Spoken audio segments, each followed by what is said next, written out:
Dreamers of all ages, welcome to the Julie Disney podcast. I'm one of your hosts, Andee Zilmerman. I have no idea what the other guy is doing. What are you doing? I'm the other one, your host, Aldee. I never, every once in a while I look at these videos on YouTube and my eyes are always doing something weird. So I was just like, well, let me just start out with my eyes doing something weird.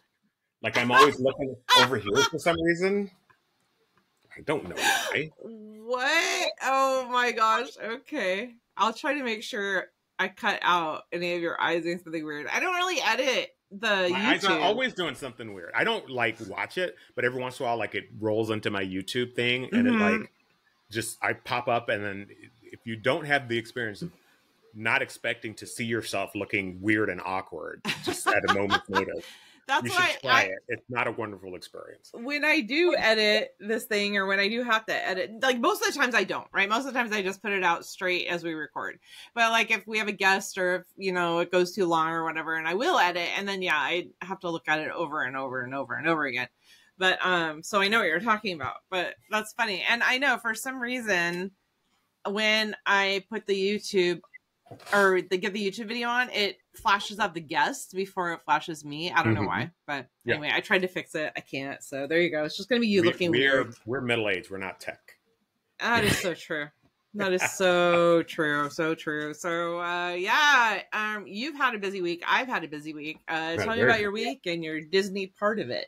Let me see. Today is Thursday as we record this. So a week ago was the first day of Comic-Con International in San Diego, where I spent Wednesday through Sunday last week. It was awesome. Everybody was saying how, because of the WGA and SAG strikes, that it was going to be not great. And I was like, why? I've been going for 25 years. It's always been great, even before. It was there way before Hollywood noticed. Exactly. Sorry, Hollywood. Exactly. And I stopped trying to do the Hall H stuff years ago. Yeah. So for me, it was the same convention I always go to, except I didn't have to, try to get around the Hall H crowd. What was in Hall H? Was anything even in Hall H? Stuff in Hall H, but it was the folks that still came did their stuff, but didn't have movie stars. So instead of having the panel of actors and writers talk. Oh yeah. So for example, I went to the Star Trek panel, and they showed a full episode of, before it came on TV and stuff like that. So it was still pretty cool, right? Actually, that's probably the first time I've been in Hall H in years. And I just kind of walked right in. So that was cool. But was Kevin Smith there? Yeah, Kevin Smith was there. Okay. The rules, as I understand them, was that the strike precludes you from promoting a current or struck production. So Kevin Smith was going to Comic-Con. Yeah. When we could walk into Hall H and get in line to talk to him. And that's how long ago. Yeah. I just remember seeing Kevin Smith but he does comic books to me, right? But he also actually writes comic books. So yeah, he writes them occasionally. I'm annoyed because there's a comic that he stopped writing 15 years ago that he's never completed. But no, him and Nick Cage, I have seen at Comic-Con just looking for comics, not there to promote stuff, but just hey buddy, move over. I'm looking for that issue kind of thing. Yeah. So that for me, Comic-Con didn't change at all. It was awesome. Good. We did 4 panels on Sunday that went exceptionally well. Good. But in terms of my Disney week, I was really happy that I did something. So there's this company called Her Universe. Yeah, I love Her Universe. Oh, Her Universe is great. And do you want to describe? It might be better for you to describe sort of what Her Universe generally is. Well, let me tell you who she is. I will. Ashley Eckstein, who is the voice of Ahsoka on the animated Rebels and Clone Wars. Anyway, she started her own fashion company for women at first. She has included menswear, but a long time ago, she started it for women who are nerds, right? So women who wanted to get into the comic book t-shirts and all that kind of thing, except she makes really cool fashion items with them. And at Comic-Con, she hosts a fashion show every year that is incredible. And the girls and I went in 2015, and it was so great. And I love seeing the winners. And I know that was more than you asked for, but that's who no. That gives that's sort of the point, is it gives context of what this company is and why it's important and all that sort of thing. I did not go to the fashion show, but I was. I'll forgive you. Wandering by their booth, and I was just like, oh, let me see what kind of stuff they got. I had heard that they might have some stuff for guys, so I was just like, oh, let me see. Yeah. And they didn't have a ton, but what they had was a Mickey Mouse Club like Letterman's jacket, which I, go on our Instagram, you can see a picture of it. Spoiler alert, I bought it. Really affordable, I thought, for what I got out of it. And it's really cool. It's this big Mickey Mouse Club logo on the back and a little Mickey on the front breast pocket. But here's the thing that was super funny about it. As a guy, everything I buy has pockets. And so I thought it was hilarious that I went to put my hands in the pockets and they were false pockets. So it didn't have pockets. I think it's weird. So I want to look at it again and make sure it's not just sewn shut. But I looked at it pretty hard and I think it's just a false pocket. But it's okay. I can't see Ashley would not approve of something like that. Would she? So many of my women friends complain about things having no pockets. And me coming from pocket privilege, I just say, you are pocket privileged. I wouldn't buy anything that didn't have pockets. And, because everything I buy has pockets. So I thought it was funny that I bought an item that had no pockets. And again, so let me get this straight closely and see if maybe, sometimes it's sewn closed or whatever. Yeah, but that seems a little weird. But it's a real, I don't care. It's still really cool. Let me get this straight though. You in the past month have bought now 2 Letterman's jackets. So one Bruno and one 2 Disney-based Letterman jackets. Yeah. Have you ever played sports in your life to earn a letter? No, are you kidding me? I don't even play video games. No. Yeah. Okay. Cool. But I have followed you around Walt Disney World, so I think that counts as a sport. That is a sport. And let me tell you that walking around Disney has trained me for walking in New York. I could 100% do my Disney walk while I was in New York, and everybody else was doing it too, so nobody got mad at me. Because you walk like a New Yorker while you're at Disney. Which is awesome. I don't care if people are in front of me or behind me or if anybody's following me. I just got to go to this place at top speed. Yeah, I'm good with that. It was great. Yeah, I did really well. Yeah. So what about your Disney week? I know you went to New York, but I don't know if there was a Disney component to it. Well, there was, and it was something I shared it on Instagram too. Actually, okay, so my Disney week I also shared on Instagram. It was sad. It's sad Disney week, but I went last week. I was invited to go to the 9/11 Memorial Museum's first educator or institute. They have Institute for Educators. They've done teacher trainings before, but just like a workshop basis. And this was their first week-long heavy agenda on 9/11. 9/11 Museum at Ground Zero, right? Yeah. Which is just emotional. If you haven't had the opportunity to go there, it's one of the most deeply emotional places I've ever been in my life. Ever. And I'll tell you, I went before with children, which was already distracting, and it was very emotional. And this time I went, and we had an opportunity to take the tour, which I would recommend 100% to take the tour. You learn so much more. So not only the tour, which I recommend to everybody, but then just days of learning about so many things. And so it's pretty heavy. I'm still not quite over it.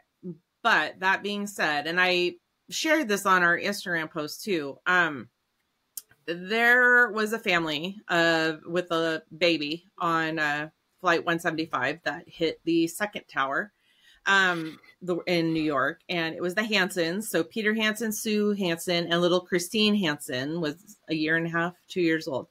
And they were on their way to Disneyland. So they were leaving from Boston and they were going to Disneyland. And that it just hit me, right? She's a year older than Emma, which is so weird because she'd be like, 24, 25 years old now.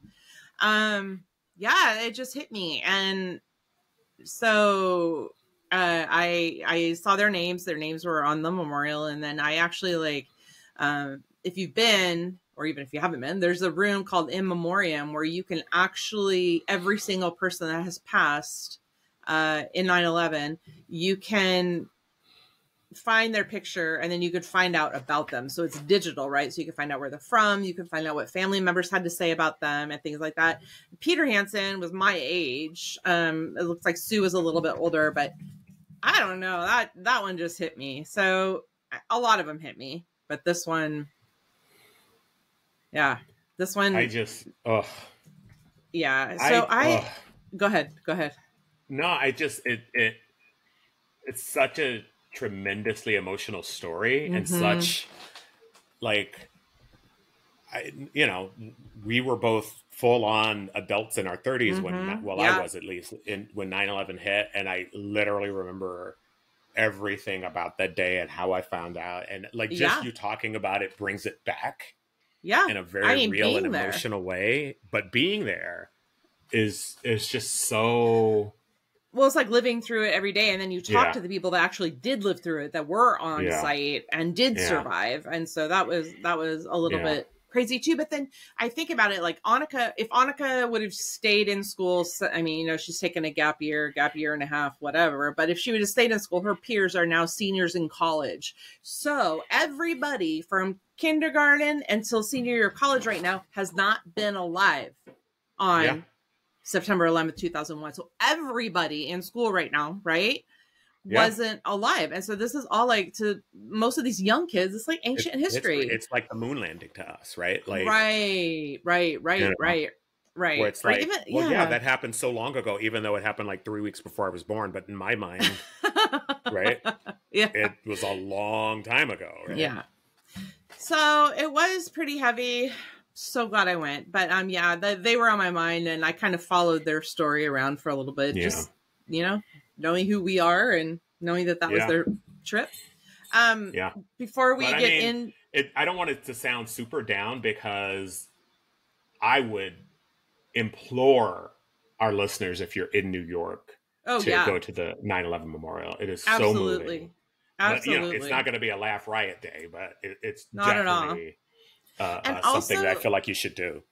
And also not to just plan a lot of people. Last time I was there with 10 high school kids, because I was chaperoning, and I think we were there for like 2 hours, and 2 hours is enough to barely scratch the surface. It's like, not enough. I was even there all week and going through the museum, and I still haven't seen everything. So it's a lot. So take a lot.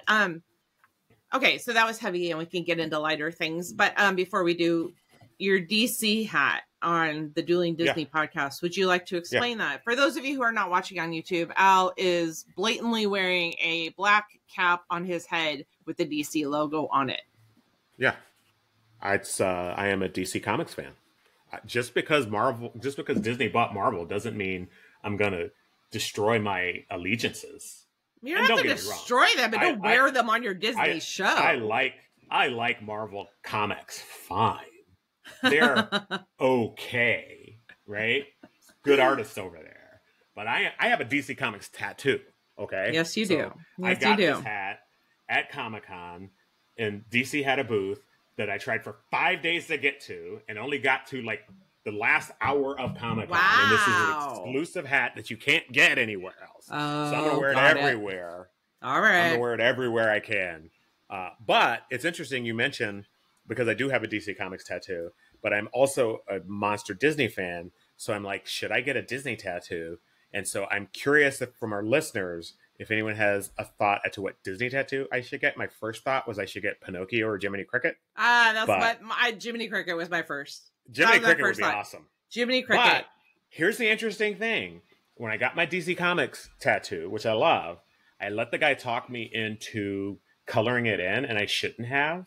Because all my research, all my research said that unless you really know what you're doing and you've got experience with Black people's skin, that the colors don't come out the way that you intend them to. Yeah. And I let the guy talk me into it. He was like, no, I know what I'm doing. And they didn't come out the way that I wanted them to. I understand. So the question is, if I get another tattoo, Jiminy or Pinocchio, or really you all recommend something Disney, it ain't going to be Marvel. And if it look, I'm thinking I probably want to just get the line because I don't want to mess around with the colors again. But I'm so just interested the outline of Jiminy Cricket. Well, that's the thing, right? Like, what tattoo would look good with just an outline? Because I don't want to mess up. Like, because let's say I get Jiminy Cricket or Padokia, and I want them to color it in, and then they come in and they don't. The colors I don't get it. look like Jiminy. Yeah. I'm gonna be really pissed off. Where would you put the Disney tattoo? I don't know. So my DC Comics tattoo is on the back of my right calf. Mm-hmm. And so I might put it on the back of my left calf. I don't know. I'm not going to put it on my like face, if that's what you're getting at. Yeah, I was totally worried you put Jiminy Cricket on your face, or like on my neck, or anywhere that like would keep me from getting employment. But he's your conscience, so your conscience like on your shoulder, right? I was thinking your shoulder. I could do shoulder, and then you could always let your conscience be your guide. Yeah, I might do my forearm so I could see it, because even though like I really like my tattoo, I can't see it. I forget that I have it sometimes. And like people kept, because I wear cargo shorts at Comic-Con because that's how cool I am. Everybody kept saying, "Oh, cool tattoo," and I was like, "What?" Yeah. Tattoo? Oh yeah, that's right. I have a tattoo. So I could see getting on like my forearms or something like that, like Popeye. Okay. please get anchors like Popeye. Well, blow me down. Oh my goodness. All right. Well, we're still on our series of what to do the first time you're at, or our top things that we think you should do the first time you're at. And last time we did Disneyland, we are on Magic Kingdom. And I will say we're doing Magic Kingdom today because Al literally said that seems like a natural progression. Well, it does. We did Disneyland. Okay, now we do the Magic Kingdom. What was the park that was made next? Magic Kingdom. Fair enough. All right. Although I will say, for our listeners, Andee has been to Magic Kingdom a lot. I've been 3 times. Yeah, but I think that makes you better at saying what the first thing should be, because I've been there so many times. I'm like, well, you could do this. And then I'm like, well, I don't know if that's your very first time if you need to do that. Does that make sense? Well, I mean, I first of all, let me acknowledge that I appreciate you saying that I'm better. First of all, right off the bat. But I don't know. I just don't have like the familiarity. So I'm curious what our various picks will be, because mine are, I felt very proud of mine, but I'm not 100% sold that this would be like if I had 15 years to really research it, this is where I would land. Well, do you want me to go first this time so you can have like the grand finale? All right, I'll go first this time. I think that if you are visiting Magic Kingdom for the first time, that you need to go on Seven Dwarfs Mine Train, because that's the only place you can go on Seven Dwarfs Mine Train.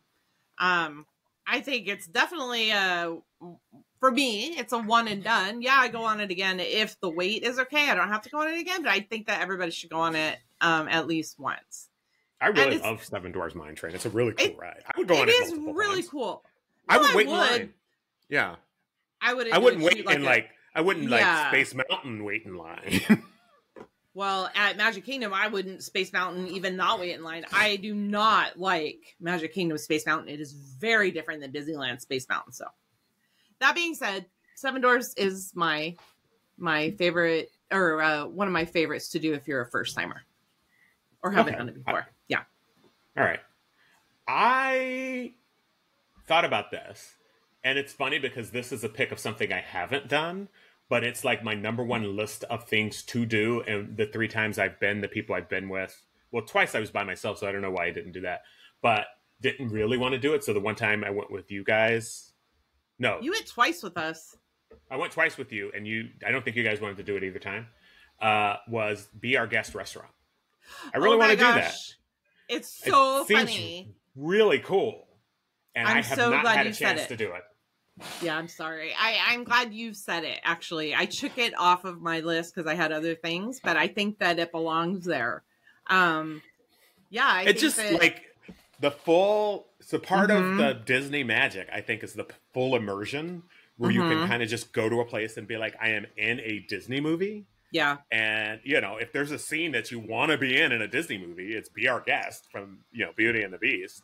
And I have not yet tried the gray stuff, but I hear it's delicious. Word on the street is it's delicious. From the dishes. You heard that from the dishes? I mean, that's where I heard it, is from the dishes. But, they, you know, the dishes generally know what they're talking about. But I really want to go to Be Our Guest restaurant. So I do think if it's your first time, it'll be next time I go, whenever I go, it'll be my fourth time. And hopefully I'll get to go at that time. Okay. But I'll tell you what. Yeah. We only went at lunchtime. We didn't even go at dinner, and lunchtime is not a character experience. So at least it wasn't when we went. Yeah. So the next time we all go together, I will make that a priority to get us reservations. Yeah, I would Notice how I said that. Notice how I said that next time we all go that I will make the reservations. Hey, I'm willing to do it. I'm not one of your children or your husband. All right. Actually, perfectly. I give all that to the children now, actually. Yeah. I don't even do it. They're in charge of all of that. I'm not one of those like toxic males that's like, oh, you do all the work. I am 53 years old, coming up on 54 next week. Oh my God. I have done my own arrangements for 54 years. So, you know. That's true. Same. That's true. I forgot we're only the same age for a couple months. Yeah. Yeah. Okay. Yeah. All right. Okay. My next one. Which only you can do at Magic Kingdom now because it's been closed at Disneyland. But the People Mover, I'm a big fan of the People Mover. Good call. I'm really sad they took it out of Disneyland. I like it. I always have. When I was a kid, it was always the go rest on the People Mover. When I was a teenager, it was always that's where you went and hung out with your friends on the People Mover. So I like the People Mover. Okay, so here's my question, though. Yeah. I very much like the People Mover, and I very much will ride the People Mover when I'm at Walt Disney World because I have fond memories of riding the People Mover at Disneyland. Yeah. However, is People Mover love 1,000% nostalgia? Let's say the People Mover never existed. And next week, they were like, we're opening this new attraction, the People Mover. It moves people. It moves people. 100% moves people. Would anybody go on the People Mover? I think so, because I think you get a good view of Tomorrowland, and I think it goes in some of the attractions. And it's got the little, now I'm getting my Disneyland and Magic Kingdom confused. I can't remember if it was Disneyland that had the Tron scene or if it's Magic Kingdom that has the Tron scene. And I don't mean the Tron attraction. I really can't remember to tell you the truth. Disneyland used to go through Journey Through Inner Space, Space Mountain. Oh, yeah. Or Star Tours, depending on when you rode yeah. Right? Yeah. I don't remember any Tron at Disneyland. Okay.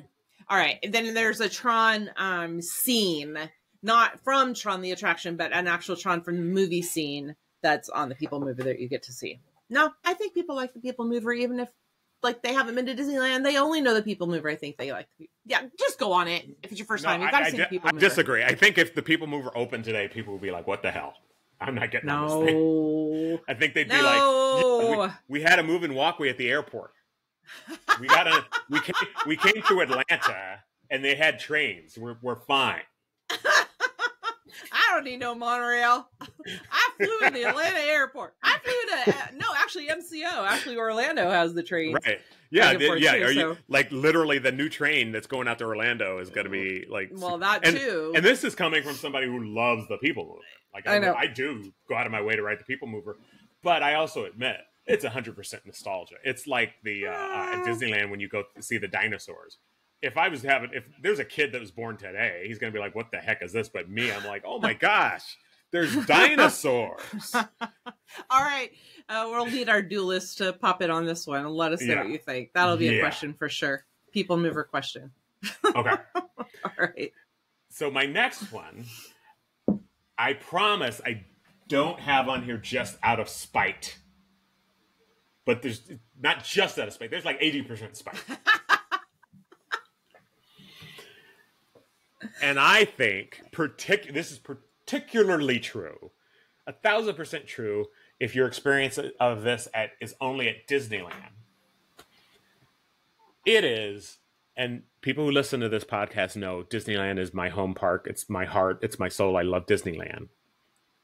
But the experience at the Magic Kingdom, Walt Disney World in general, but the Magic Kingdom, of the Magic Band Plus is so superior. Oh my God. How did I not even put that?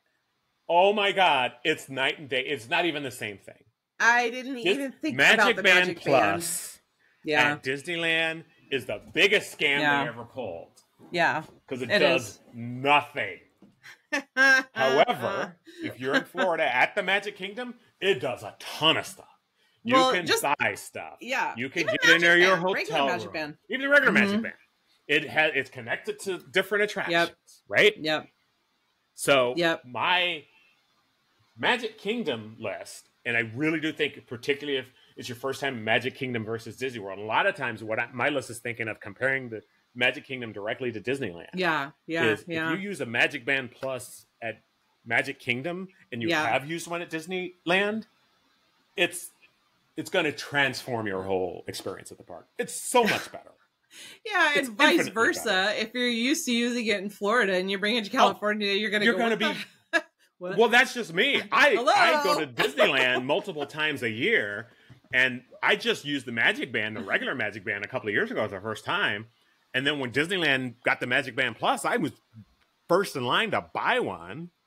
And that's been, almost a year now? And there's nothing you can do with it. There's nothing. Like last time I was there, I went to World of Color. And you know what happened to World of Color? It lit up 3 times. Cool. And it buzzed a little bit. And I was like, oh, I'm glad I spent $50 on this Magic Band. Scam. Okay. Big old scam at Disneyland. True. Magic Kingdom, it's going to be a transformative of your Disney experience. Yeah, it is. You're right. Okay. I didn't even put that. I didn't even think about it. And absolutely, you're correct. That's right. Okay, so my next one, the only way you can do this is if you go to Shanghai, and don't know if anybody's doing that anytime soon. So Tron is my next have to do.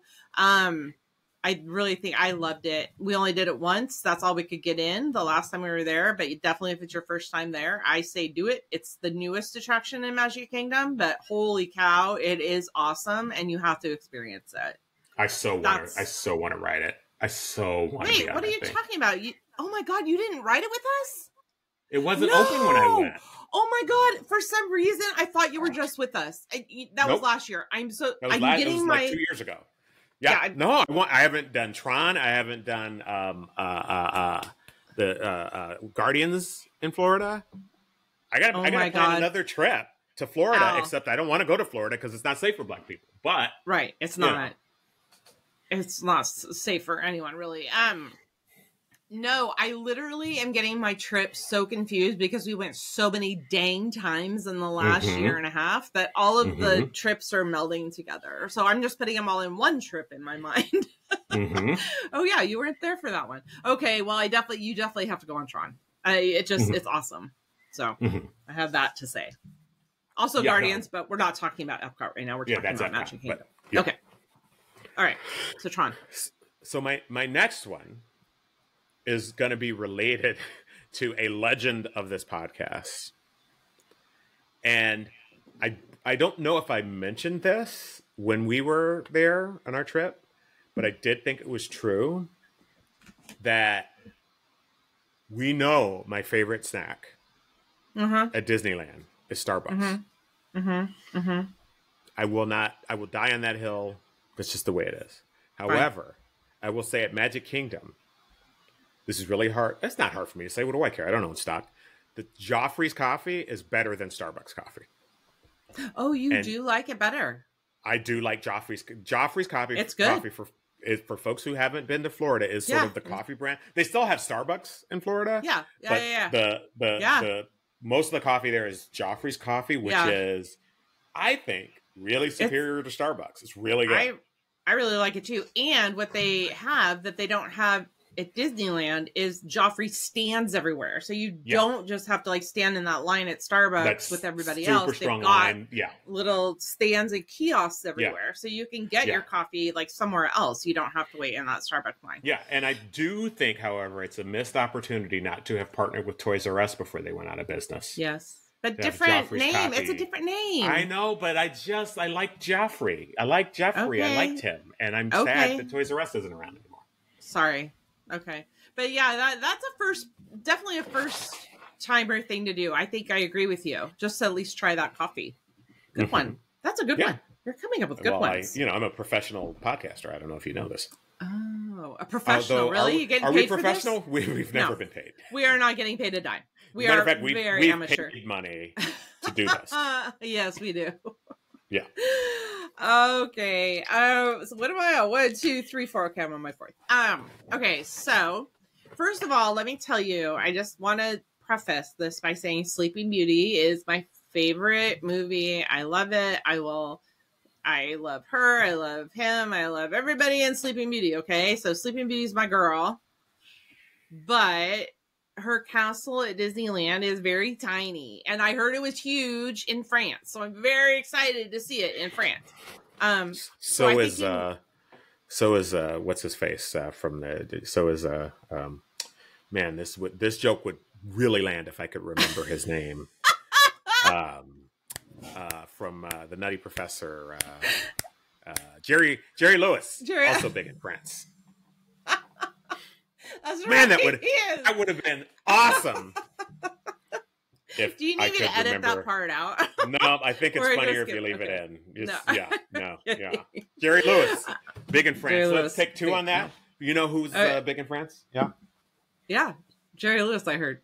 Yeah. Anyway, Jerry Lewis. Yeah. So get your picture in front of the castle at Magic Kingdom. It is funny when I look at our pictures in front of Sleeping Beauty's castle and in front of Cinderella's castle, because Cinderella's castle is so majestic, and then you stand in front of Sleeping Beauty's castle and you're like, oh yeah, it's just a little bit taller than I am.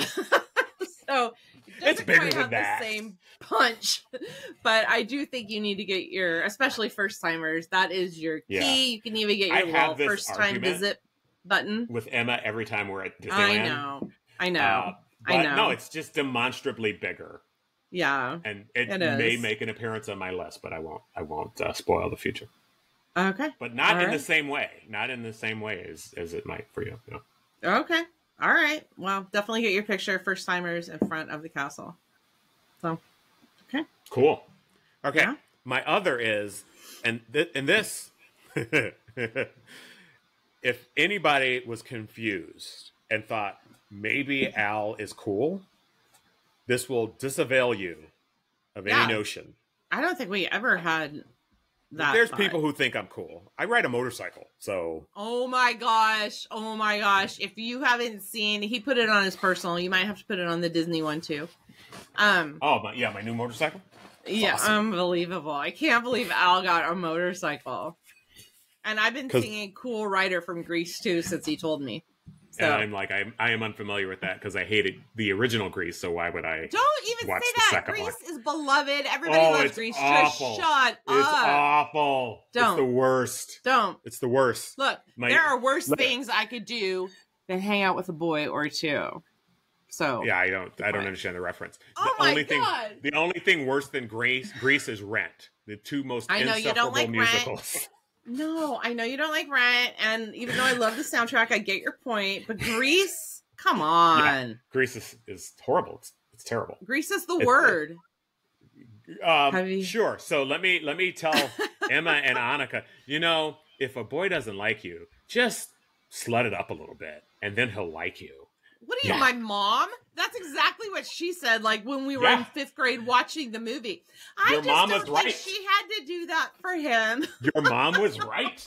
I agree wholeheartedly. I think he didn't deserve Sandy. How about that? But back to our podcast. Oh, yeah. Yeah. Is the true nerd in me. There's levels of nerd. I'm a comic book nerd. Everybody knows that. I'm a Disney nerd. Everybody knows that. But what few people know is that I'm a train and transportation nerd. And I think one of the great things about Magic Kingdom, and Magic Kingdom being the first park, I think still when I go to Disney World did this best, is literally you use the monorail for actual transportation. Yes, you do. Like you can go from your hotel to the Magic Kingdom. Now it's an expensive hotel, but and I think that that's great. At Disneyland, the monorail is just this thing you get on to sort of look around the park. It's got one stop in downtown Disney and one stop in Tomorrowland. And there's really no point to it, even though every time I go, I kind of ride it. Maybe I go just use it to go down to Earl of Sandwich, which is reopened, by the way. Yeah, but on the other side, so you don't even have to go on the monorail for that anymore. But at Magic Kingdom, it actually transports you from one useful point to another. I am such a big fan of Walt's like sort of idea about like urban planning kind of thing. Yeah, that's one of the things I really dig. If you are a Walt Disney fan, even though Walt we all know Walt wasn't able to fully realize his sort of dreams of that, but that was sort of the first piece of Walt's sort of urban planning dream, was that monorail being actual transportation for useful purposes. And so I think that that's a first timer thing you got to do there. And honestly, getting from the transportation center, it's super convenient. I think that's the other thing, is that's super what I was convenient. Gonna say. If you don't know Magic Kingdom, but you know Disneyland and you're going there for the first time, you don't know that when you park at Disney or at Magic Kingdom, or you get an Uber or a Lyft to Magic Kingdom, it takes you to the Ticket and Transportation Center, which is not the entrance to the park. So you have to get on the monorail to go, or you have to get on a huge ferry that will ferry you across. So you cannot, unless you're on a hotel bus, or one of the Lyft also sponsors these minivans, MINNIE. They look like Minnie Mouse. They're very cute and expensive. But so it's those not just are a the clever ones. name. Those are the ones that go up. But if you're just like taking your car, if you're staying off site or whatnot, that is where you have to do that. Oh, there's Gotham. Hi, Gotham. For our YouTubers, my dog is licking my face right now. Not for the YouTubers. They can see it. It's for the audio. Oh, for the podcasters. Yeah. Yeah. My dog is licking my face right now. Yeah. He really is. Oh, little Gotham. So cute. Wait, that was yours. Oh, so I have one more. Mm-hmm. Okay. Wait, do you have one more or two more? I did one, got one 2, more. Yeah, you're 3, right. 4. Yeah, because I went first.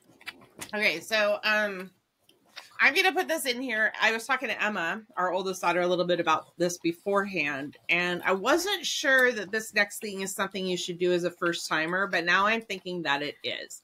And if you have a child, do it. But even if you don't have a child, you can still do it. And that is getting your hair cut at the barbershop by the Emporium. And both the girls had their very first haircuts there.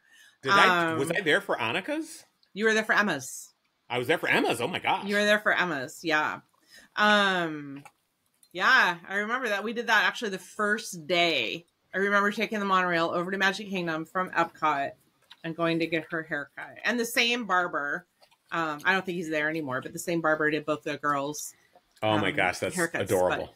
But, so I should take Gotham to get, No, do not take the dog. But anyway, you can do that even as an adult, but if you have a child, it's definitely a very cool thing to do.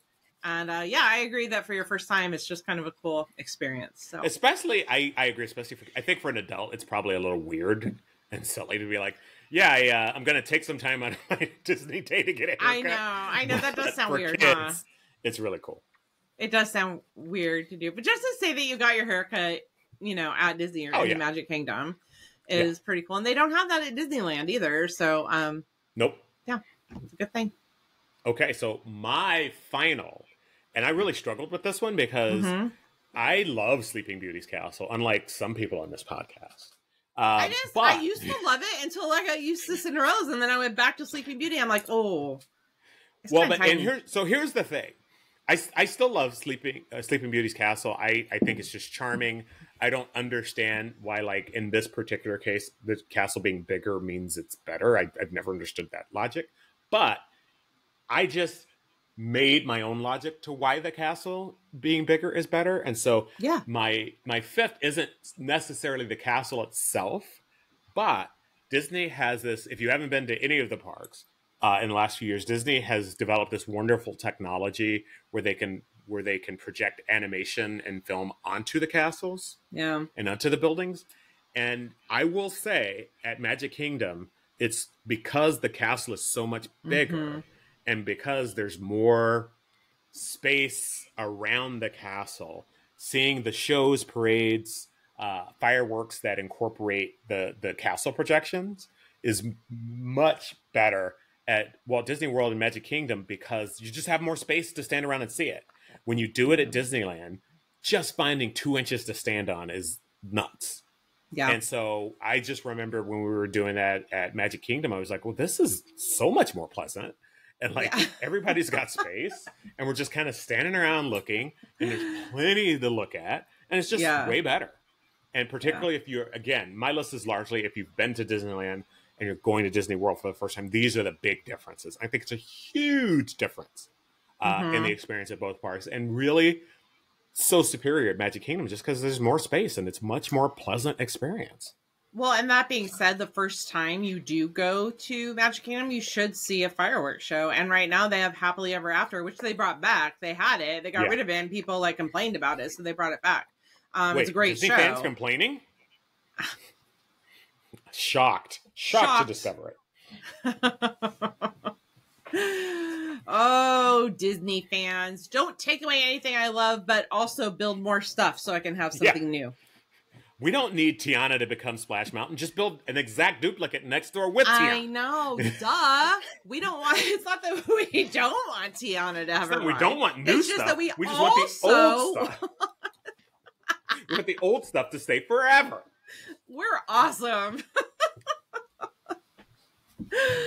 Oh my goodness. All right. Well, those are our top 5. Do you have any honorable mentions? I just have 2 honorable mentions. Okay. These are if you have time and it's your first time there. They're not necessarily have to. Sure. You mentioned Be Our Guest restaurant. I think Cinderella's Royal Table the castle is bigger because there's an actual restaurant up top. I wish that Disneyland had that for Sleeping Beauty's castle. I've eaten a churro in Sleeping Beauty's castle. Yeah. Actually, a churro in Sleeping Beauty's castle is better than a churro at Magic Kingdom. I will tell you that 100%. Fair enough. But they do have the restaurant. So I say, especially if you have little ones, I think it's a cute experience. And then my second honorable mention is Monsters Laugh Floor. I think it's funny. It's an interactive. Mike Wazowski is a stand-up comedian. It's hilarious. Do you have to do it if you don't have time? No. But if you have time and it's your first time, you should see it at least once. Yeah, I don't know if I have honorable mentions because most of my honorable mentions are related to the whole Walt Disney World complex kind of thing. Yeah. Because I just love what space provided in Florida. The opportunity to sort of fix, I won't say the mistakes, because I feel like Disneyland came up with such clever solutions that I really appreciate. But I also know that like just walking around in Florida is so much easier. I was going to put on this list, but it's not really available to the public, but I'm obsessed with it, is the Utilidor system. But oh my God. As a first timer, you're not going to be able to do anything or know anything about it. I just think it's neat. Oh yeah, that's definitely take that tour if you're like a 15 or a 20 timer. Like that is a tour to take. And I would also say, so I'm doing another honorable mention, not necessary for the first timer generic fan, but if you're going first timer Walt Disney history buff, go to Carousel of Progress because it's not at Disneyland anymore. But that was the one thing I made you guys take me to. I was like, I got to see Carousel of Progress. I know. And even people around were like, really? I know. Carousel of Progress. Okay. They had, oh my God, a couple of weeks ago, they had like a TikTok video. There was a squirrel that got into Carousel of Progress and it was going like in all. Oh my gosh. That's amazing. So funny. Oh, hilarious. All right. So it looks like we have a lot of questions for our duelist this time. We need to know what your tattoo is going to be. Tattoo where recommendations? It's going to be. Yes. Tattoo recommendation. Yes. What was the other thing? There was another thing that we disagreed on. What was your second one? Oh, that we just agreed on? Yeah. Gosh, I don't know. We just agree on so many things. I really think I have to write this down. What was your second one? What did you say? My second choice. Choice? Oh, I don't know what we were talking about with second. Hold on, let me pull up my notes. My second was Magic Band Plus. No, that's not it. Was it about Joffrey's Coffee, the monorail, the castles? I don't know. Now I don't remember the things that I say. Oh my God. Now I have to go back and listen. I'll put it on our Facebook Dueling Disney community. Dueling Disney Community Duelist. It's very long. I get confused. Yes. Anyway, I'll put it on that and we can talk there. So if you're not there, all you have to do is go to Facebook and put join group and we'll make sure you're legit, that you're not a bot. Yeah. I don't know we don't how want we can bots. prove that. We don't want bots. And then you can join in the conversation as well. So that would be awesome. And I definitely want to know what you think of Elle's tattoo. So you can find us there on Facebook at Dueling Disney or at Instagram at Dueling_Disney. And we are on the threads now. We have not posted much, but we are on the threads. All right. Please share a review wherever you listen to Dueling Disney or right here on YouTube. Please remain seated with your seatbelts fastened. Wait for the podcast to come to a complete stop before disembarking. Permanece centavos, por favor.